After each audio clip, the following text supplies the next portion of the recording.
Welcome back. Wise Guys Wednesday time. Yes, we are talking about evaporation and how it connects with wind chill. Yes. Hi, Okay. Paul.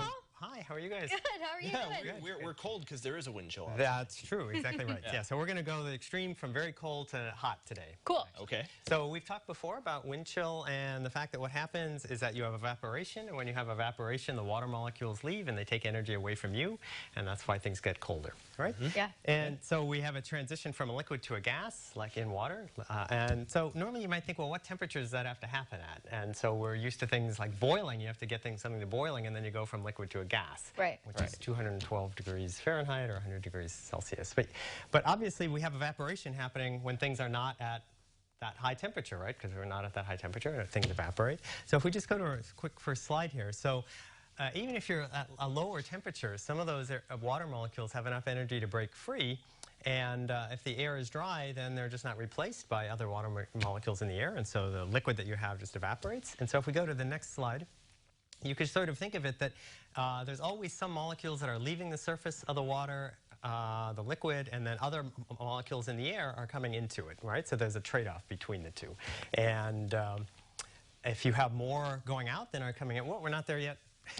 More going out than are coming in, then you'll have something that's leaving, that's evaporating, right? So it's kind of like your bank account. You're getting money in because you're making money, but you're also spending money. If you stop getting money, but you keep spending, your savings will evaporate. This is true. Yeah. Okay. So now we're going to completely change topics. And ants, how do ants get home? Ants go away from home, they find food, and then they come back. Yeah, but how do they know how to come home? Smell? Right? Like, yeah, so the ones here do that. They lay down a little chemical trail, and then they can find their way back, and other ants can also follow that chemical trail. I'm really interested to see how you connect this to wind chill. Yes, exactly right. Well, it's evaporation, actually. So if you're in the desert, though, like in Africa, where it's very hot and dry, the chemical trail will evaporate and also get covered up by sand. So the ants in the Sahara cannot and do not use a chemical trail to find their way home. So instead, it turns out that they count their steps. Okay. Is that where the ants go marching song comes in? Well, I don't know. So no, this is a fairly new. It was discovered in around 2006. Some scientists did some really cool experiments. So you might ask, well, how do they know that the ants count their steps? Because they certainly don't put a little microphone and hear the ants go 1, 2, 3, 4, 5, 6, 7, 8, 9. Yeah. Right. So they do this experiment where they take 3 groups of ants, and so let's say that this is the food that the ants want, and the ants start out here at home, and they take the first group of ants and they let them walk out. And they go up to the food, and then they let them. Then they walk back, and they come back to their home. Yeah. Okay. And they take the second group of ants. This is going to be a little bit sad, but they take the second group of ants, and they take some clippers, and they shorten their legs by like 20%. And then the ants.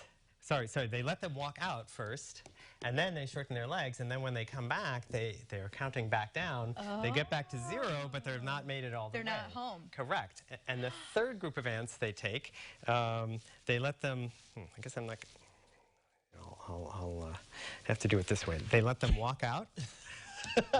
They count up to, let's say, 10, and then before they let them come back, they put these little stilts on them made with pig bristles, and then when the ants count back, 10, 9, 8, 7, 6, 5, 4, 3, 2.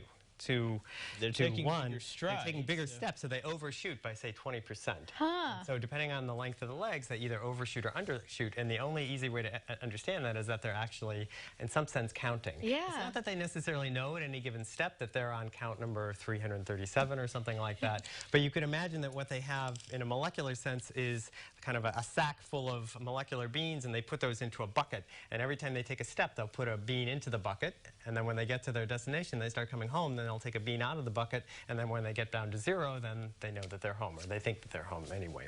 That's so fascinating. They don't necessarily know at any given time exactly what step number they're on, but they're able to increment and decrement, and in this way they can find their way home. Well. Yes. Okay. So the connection is that wind chill comes from evaporation, and evaporation is something that would be a problem for these chemical trails that the ants lay down, and so the ants in Africa have to count their steps. That's cool. Didn't see that coming. No, not at all. So we actually have a movie. We have a movie Yeah, of a little video of these ants on. This is an ant Ants that's on stilts? Yep. So he's got these little pig bristles that were used, pig hair that was used to put stilts on the ants. And I don't envy the poor graduate student who had to spend time. I was just like, thinking what'd you that. do today, honey? Well, I do put that? stilts on ants. Anyway, it's one of my favorite experiments because it's something really like only a cool. 10-year-old could come up with. Yeah. Okay. All right, Paul. Yeah. Thanks. I didn't know ants could do that. There's your little picture. Ant Yeah, on stilts. there he is. Ants on stilts. Okay, yeah. Thanks, Paul. That was interesting. Very. Cool. Okay, we all learned something new today. That's for sure. What you do with that knowledge is up to you. Indeed. We'll be right back.